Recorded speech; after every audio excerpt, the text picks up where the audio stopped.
¿Cómo están? ¿Cómo les ha ido? Bienvenidos a otro capítulo de La Retro, este podcast que organiza el Libro para toda su comunidad, para su audiencia, en el que semana a semana vamos viendo los principales temas económicos centrados siempre. La lupa está muy aguda en materia tributaria y en materia previsional. Y esta semana estamos obviamente con los dos temas porque hay harta agua que está pasando en ambos temas. Saludamos a Soledad Ormazábal, economista, experta en temas previsionales y financieros e investigadora de Horizontal, y a Guillermo Ramírez, abogado, diputado de la UDI y miembro de la Comisión de Hacienda de la Cámara y además jefe de bancada de ese partido político. ¿Cómo están? ¿Cómo les ha tratado esta semana? ¿Cómo les va?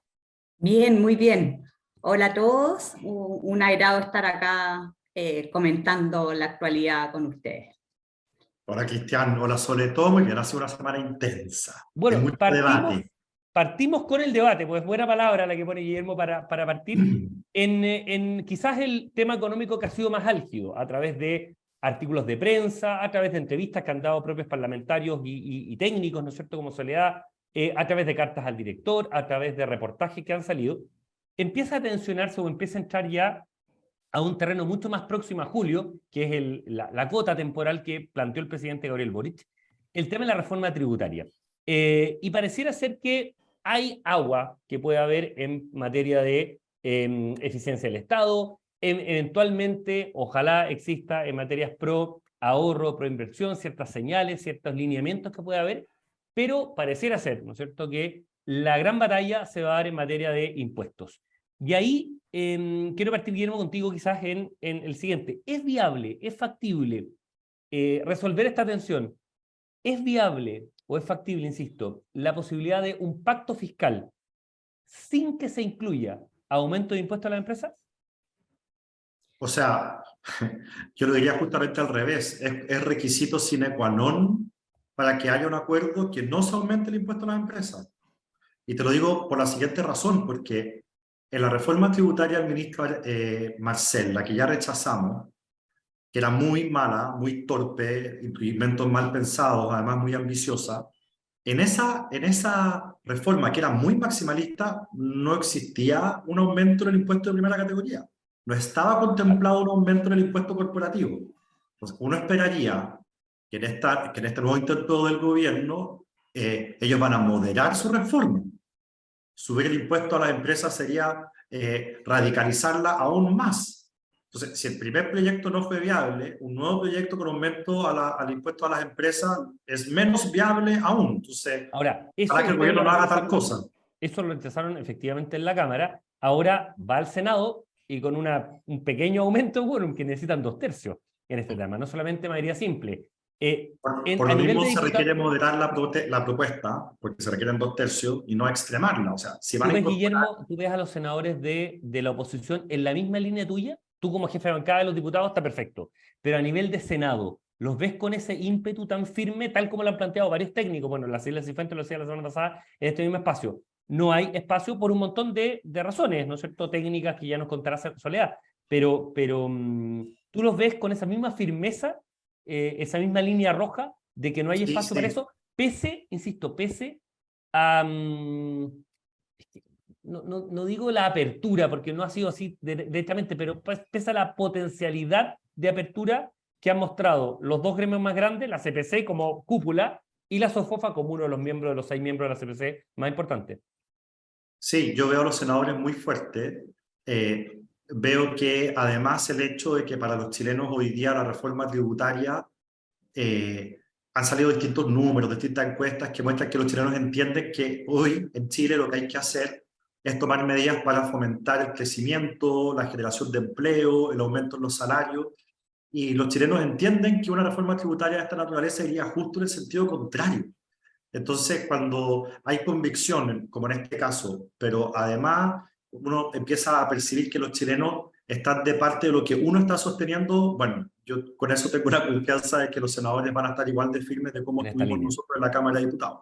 Y ahí, Soledad, ¿cuánto, en la eventualidad que se despeje completamente un aumento de impuestos a las empresas, de cuánto podríamos llegar de puntos del PIB, por ejemplo, en estas otras dos patas, vale decir, la posibilidad de una eficiencia mayor de gasto, la posibilidad, ¿no es cierto?, de incentivos al ahorro y la inversión, y eventualmente, algún incremento impuesto a las personas, ya sea de rentas altas, ya sea rentas medias, que actualmente pagan muy poco, o incluso reducir el umbral del monto exento. Sí, mira, a mí me gustaría ir un paso atrás, porque yo creo que yo no he visto estudios buenos y serios que muestren cuáles son las necesidades de financiamiento del Estado de Chile en el largo plazo y por qué necesitamos esta nueva reforma tributaria. Es verdad que llevamos muchos años con déficit y evidentemente eso no es sostenible. Pero tenemos que tener claro, y eso tiene que ser una definición técnica, de cuánto es lo que se necesita, no tirar números entre lo que se puede y que en 5 años más nuevamente vamos a estar discutiendo una reforma tributaria porque no alcanzó. Yo creo que eso está siendo fatal para el crecimiento del país. Estar cada 5 o 4 años discutiendo reformas tributarias, porque así no hay ninguna estabilidad para la inversión. Entonces, yo creo que es fundamental que se llegue a un acuerdo claro, un pacto fiscal en ese sentido, y yo estoy de acuerdo con la palabra utilizada por el gobierno, un pacto fiscal, pero de largo plazo, donde se defina cuál es la meta de recaudación y se vea la mejor manera de llegar a ella. Se puede eficientar el gasto de todas maneras, o sea, todos los días nos enteramos de programas mal evaluados, de hoyos, de un montón de cosas. Hoyos donde se da mucha plata, o sea, entre pilotos del gas, asesores de género por miles en los ministerios. Entonces necesitamos eficientar el gasto. Se puede hacer, yo he visto cálculos de en torno a 0,7% del PIB, que se podría mejorar. Luego, yo comparto, no existe espacio para aumentar el impuesto a las empresas, o sea, ya estamos en los límites altos entre los países de la OCDE, y bueno, necesitamos crecer, si crecer es el gran motor para recaudar más. El crecimiento da un punto de crecimiento, escuchaba a Guillermo en una entrevista de la mañana, así que me apropio del argumento. O sea, la ventaja en torno a $600 millones adicionales por cada punto del PIB de crecimiento, ¿verdad? Y es un poco lo que se tiene. Claro, es como, tú podrías pensar que como un quinto del crecimiento se lo lleva el Estado, en el fondo, a través de impuestos. Entonces, si tú logras aumentar el crecimiento, el beneficio para el Estado es considerable, y al revés de lo que dijo el ministro Marcel ayer, no se requiere crecer a 12% al año para llegar a metas de recaudación que están en carpeta, en el fondo. Creciendo 1,3% al año en 10 años, aumentamos el PIB en ese 12%, que es lo que se necesita para llegar a eso. En el fondo, la meta es mucho más alcanzable, abordable. Guillermo, ¿tú ves disposición del oficialismo actualmente? Tú estás en la cocina, obviamente, todos los días en el Congreso, tienes relación, ¿no es cierto?, con tu bancada, con la oposición, por tu posición, ¿no es cierto?, además especialista en este tipo de temas. ¿Tú ves apertura? Porque la estamos viendo parecer ser en eficiencia de gasto, algo puede haber de luces, algo puede haber de luces también en incentivos al crecimiento y al ahorro y a la inversión, pero en materia de impuestos, ¿tú ves un terreno fértil, un terreno llano, arado, por decir una manera, para este tema, o nos vamos a encontrar directamente, vamos contra el iceberg en parte del Titanic, y no ves posibilidad? Porque, curiosamente, y desde interpretación política, si no se logra una reforma tributaria, un pacto tributario, económicamente este gobierno está terminado, acabado a los 2 años. A ver, varias cosas. Primero, yo creo que no vamos a tener en materia estrictamente tributaria demasiadas posibilidades de acercamiento con el gobierno. Nosotros no hemos sido de los que niegan la sal y el agua. Nosotros votamos a favor del royalty. Llegamos a un acuerdo en 40 horas. Llegamos a un acuerdo para los 500.000 pesos de salario mínimo con la ayuda que se le dio a las pymes. Estamos dispuestos a llegar a un acuerdo en materia de pensiones. Pero la posición del gobierno en materia tributaria es tan absurda, es tan extrema, y le hace tanto daño a la economía del país que yo de verdad, lo digo con toda sinceridad, no veo demasiado espacio para un acuerdo. Perdona, Guillermo, posibilidad de diferir, por ejemplo, o de más que diferir, porque eso tiene un concepto tributario, diferenciar impuesto a grandes empresas, a medianas empresas con tasas distintas. ¿Es algo que estaría arriba de la mesa como ocurre, por ejemplo, en Estados Unidos o otras partes? Podemos discutir todo, pero a nosotros al final incluso podemos discutir el flat tax, que fue lo que hablamos acá la semana pasada, y la Cecilia siempre nos comprometió un estudio que estamos esperando ahí. Pero la verdad es que, digamos las cosas como son, este gobierno solamente está preocupado de buscar la fórmula más rápida de recaudar más. Y esas suelen ser las fórmulas más dañinas para la economía en el mediano y largo plazo. Entonces, si el foco del gobierno sigue estando en el corto plazo, y el de algunos empresarios también, no va a haber acuerdo, porque nosotros solamente tenemos puesta la mirada en el largo plazo.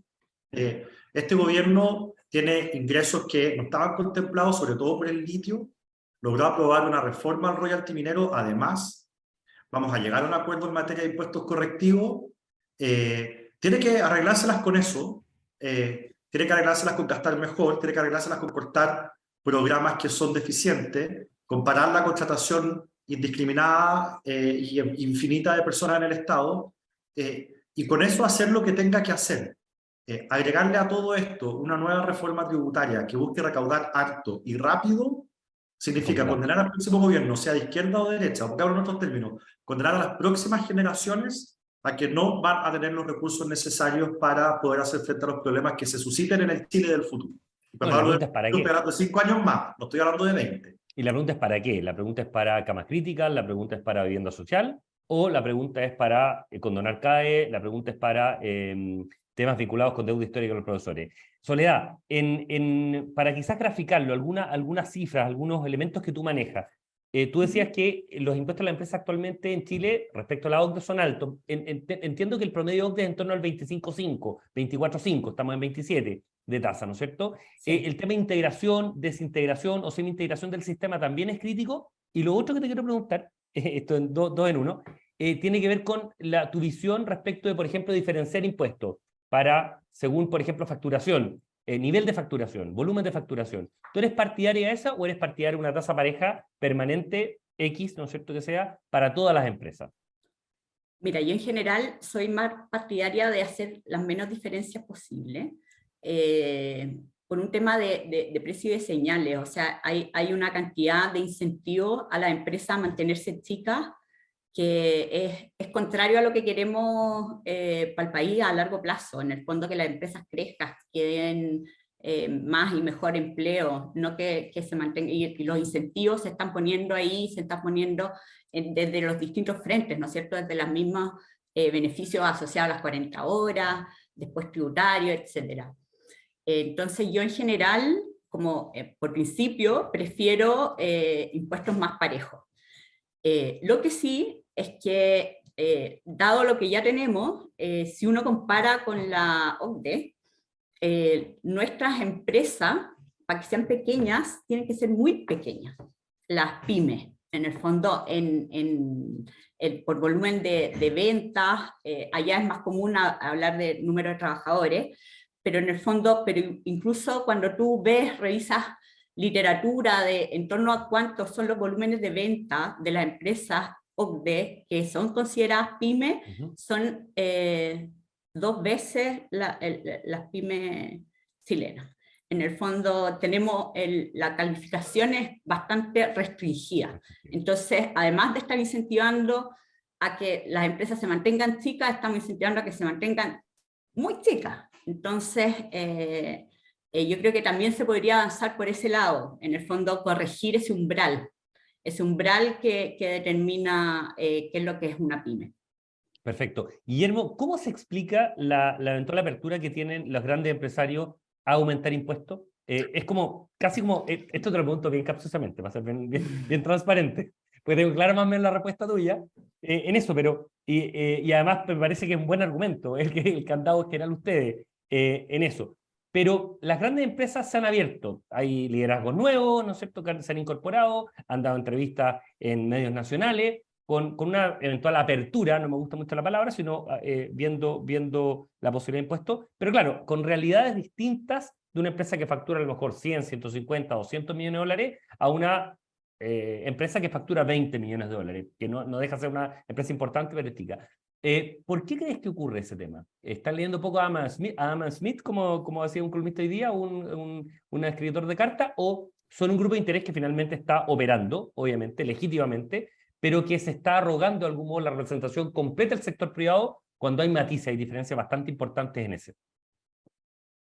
Mira, hay varias razones. Partamos por las más obvias. El mundo empresarial necesita certezas. O sea, hay plata esperando para ciertas inversiones específicas y todavía les falta rellenar una celda en Excel, que es cuánto van a tener que pagar de impuestos. Y eso puede ser determinante a la hora de decidir si se hace o no se hace ese proyecto. Por lo tanto, hay un tema de certidumbre que mueve a los empresarios a tratar de que haya un acuerdo rápido. Lo segundo es que los empresarios saben que estamos frente a un gobierno que es chantajista. Frente a la primera intento constitucional, el gobierno decía, bueno, si no me aprueban esta constitución, entonces no vamos a poder hacer nada. Ya, no se aprobó. Después, si no me aprueban esta reforma tributaria, no vamos a poder hacer nada. Tampoco se aprobó. Al final están permanentemente en el chantaje. Entonces, como hay chantaje, un empresario que sabe que hay permisos administrativos que dependen del gobierno, que hay permisos ambientales que dependen de funcionarios que son nombrados por Boric, habría que ser suicida para no atender el llamado cuando te llama el presidente de la República, si sabemos cómo actúan los chantajistas. Tercero, obviamente que deben haber algunos empresarios, porque de todo hay en la viña del Señor, en los políticos, en los empresarios, en los académicos y en los periodistas, hay buenos y malos. Y en el mundo empresarial hay gente que le gusta cómo están las cosas, que tiene una posición dominante en alguna industria, que no quisieran que le saliera al paso alguna competencia, y obviamente que un mejor sistema tributario e impuestos más bajos generan competencia. Y por último, lo cual es perfectamente legítimo, este gobierno y los empresarios están también pensando quizás en el corto plazo, en el proyecto que quieren ejecutar ahora, en el caso de los empresarios. En los próximos 2 años y medio de gobierno debe pensar el gobierno. Pero nosotros estamos en la mirada de largo plazo, del crecimiento futuro, de las nuevas generaciones, de los gobiernos que vengan, de la capacidad de crecer. Y por lo tanto, esa mirada también hace que haya una disonancia entre lo que nosotros estamos defendiendo y lo que están defendiendo los empresarios y el gobierno. Así que yo creo que ahí hay buenas y malas razones, algunas más altruistas que otras, algunas más de supervivencia que otras, que yo creo que pueden mover a los empresarios a tener este tipo de reuniones y este tipo de actitud con el gobierno. Me parece normal. Claro, porque hay un divorcio que en general no se había visto entre la actual oposición y una mirada más empresarial, donde normalmente los empresarios están a favor de impuestos más bajos, ¿no es cierto?, de incentivos mucho mayores vinculados al crecimiento, a la inversión y, por supuesto, al ahorro a nivel nacional. Soledad, una última cosa para entenderte, para precisarlo bien. La posibilidad, por ejemplo, de incrementar impuestos a segmentos medios o medios bajos de las personas, o sea, impuestos de segunda categoría. ¿Cómo lo ves? ¿Ves opción? ¿Ves apertura ahí? Mira, yo creo que es políticamente muy impopular y ese es el gran problema, pero si uno ve la estructura tributaria, nosotros en horizontal hemos hecho cálculos incluso de cómo sería la recaudación tributaria con una estructura tributaria más similar a la que tienen otros países de la OCDE. Y sin duda alguna, Chile tiene un tramo exento muy amplio, tiene las primeras tasas son bajas. Bueno, y esto funciona como una escalera, ¿no es cierto? Si yo subo el primer peldaño, subo todos los peldaños para arriba. Entonces, en el fondo, el aumento a los segmentos medios implica un aumento también en los segmentos altos. Yo creo que técnicamente se debiese mover el sistema tributario hacia ampliar la base, de todas maneras. Para que la gente tenga una idea, tú me corriges, Soledad, pero en torno al 75% de quienes generan renta no pagan impuestos, ¿no es cierto? Es del orden de eso, ¿verdad? Exacto, sí. 75% está exento. Y luego las primeras tasas, dado que es marginal, son bajísimas, 2%, claro. Entonces, o sea, en Nueva Zelanda parten pagando 10. Salario mínimo. O sea, exactamente. Claro. Entonces, yo creo que debiese haber un movimiento hacia allá, sin duda. Técnicamente es lo recomendable. El tema es que políticamente es un desafío mayor. Y un comentario muy popular, porque además los segmentos bajos, el tramo exento, o sea, hasta 730, 750 mil pesos, del orden de eso, de renta imponible, claro, han tenido un incremento de renta, o van a tenerlo, ¿no es cierto?, salario mínimo por un lado, y lo han tenido los años anteriores, están teniendo o están siendo sujetos de recibir el tema de PGU. Esto suena muy maldito, pero es así, en términos de incremento de ingresos, y también de ayuda fiscal a través del IFE, un montón de cosas. Y probablemente para el segmento que va entre 1 millón de pesos y 3 millones de pesos, que es un sueldo medio alto en Chile, de renta imponible, lo que pagan como tasa efectiva, efectivamente es menos del 5 o 6% como tasa efectiva. Insisto, este tema, por lo tanto, es un elemento a la discusión respecto a eso. Yo me voy a quedar corto de tiempo, no voy a poder hablar del tema previsional, como lo he hablado, pero quiero cerrar quizás con una pregunta, Guillermo, vinculado con la coyuntura, que no tiene que ver con tema económico, pero lo están soplando por acá, por interno, que tiene que ver con una pequeña reflexión. Lo dejamos para la otra semana, Soledad, el tema previsional, que es un tema que a los tres nos gusta mucho.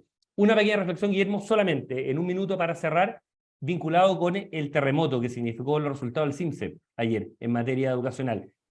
Uno ve las prioridades del gobierno y realmente se pega en la cabeza, vinculados con temas de género, de educación sexual, vinculados con aspectos de minoría, que estará muy bien para la gente que cree eso, pero en materia de regreso al aula, en materia de trabajo duro, en materia de recuperar todo el terreno perdido. Estamos pensando que en materia educacional, en materia cronológica, nosotros vimos el 2023. En materia educacional, dado lo del CIMSA, estamos ya hace casi 15 años atrás de retraso. ¿Cómo lo ves? Una pequeña reflexión, Guillermo, para ir cerrando el capítulo de hoy. Pequeña reflexión. Primero, qué importante para que podamos hablar de estos temas y ponerlos en el centro son estas evaluaciones. Qué lamentable que el ministro de Educación el año pasado haya pedido que se suspendiera el CIMSE que hoy día se publica. Y que además está cerrado para ver colegios, para un montón de cosas. Eran 12 evaluaciones y solo se hicieron 4, porque el ministro no quería hacer ninguna. Por suerte, por lo menos se hicieron 4. Segundo, qué mal está el colegio de profesores. En paro ayer, en paro hoy día, por temas tipo deuda histórica, que al final no ayudan en nada a la educación. Qué mal están también los profesores que piden que se alarguen, no que se adelanten, sino que se alarguen las vacaciones de invierno por los temas sanitarios. Lo que nos muestra el resultado CIMSE es que los niños no pueden perder un día más de clase. Y una última reflexión, vista que tenemos tan poco tiempo, es cuando uno está cuando hay un terremoto, uno tiene que destinar más recursos a la reconstrucción, uno tiene que meterle mística, uno tiene que tener programas de urgencia. Yo no veo nada del gobierno en esa materia, nada. Hay un terremoto, hay un resultado triste, que no es responsabilidad de este gobierno, ¿eh? Yo no le estoy echando la culpa al gobierno, pero sí creo que no tomarse esto con la seriedad que amerita, con la urgencia que amerita, con los recursos que ameritan, es al final un notable abandono de deberes. Y es lo que ha motivado esta acusación constitucional que se está fraguando contra el ministro de Educación, que parece de verdad un ministro inmóvil y, como tú muy bien decías, con las prioridades completamente cambiadas respecto a lo que hay que hacer en la educación en Chile en este minuto.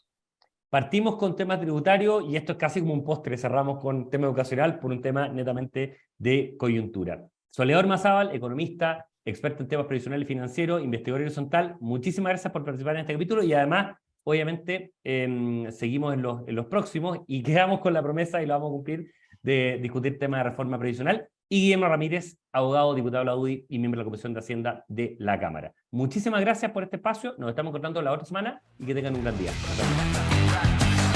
El Líbero, la realidad como no la habías visto. Haz que estos contenidos lleguen más lejos haciéndote miembro de la Red Líbero.